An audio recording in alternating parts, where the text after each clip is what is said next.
Okay, so good evening everyone. We're gagawin po namin yung Rolands for the basketball tournament tomorrow. So we have two brackets tomorrow, bracket A and bracket B. Unfortunately, we have a last minute cancellation for the teams. So still dalawang bracket po, and then naglagay kami, 8 pa rin po yung nasa bulutan. The one is sinilag lang namin ng bye. So you know the rules, if makuha sa bracket na rin yung bye, automatic you already have a win. Okay, so yeah. Okay, so we start with the raffle of the brackets. So first one, what we're gonna do is, una po namin mabubunot will be bracket 1, bracket A1. Ang sunod po is bracket B1, and ang sunod po is bracket A2. Okay, so bracket 1, A1 is Moberly Ballers. Moberly. And then bracket B1. Bracket B1, yes. Is TSF, Chukuiji Sushi Fusion. Fusion. And bracket A2 is SHK. SHK. Show mo sa kanila. SHK. And the next for the bracket B2 is Tilao Barako. Tilao Barako. Bracket A3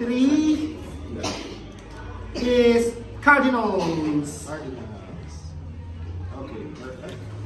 Bracket B3 would be Kingston Bulldog. Kingston. And then the bracket A4 would be Ravens.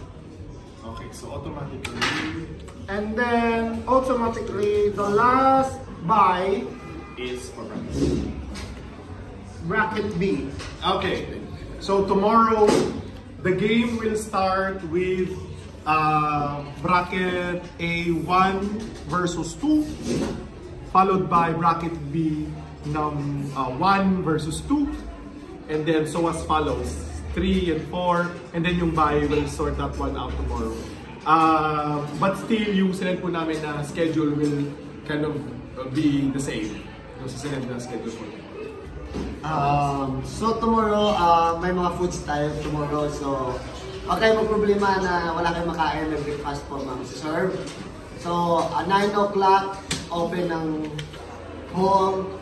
And then 9:15 we will start the first whistle of our first game.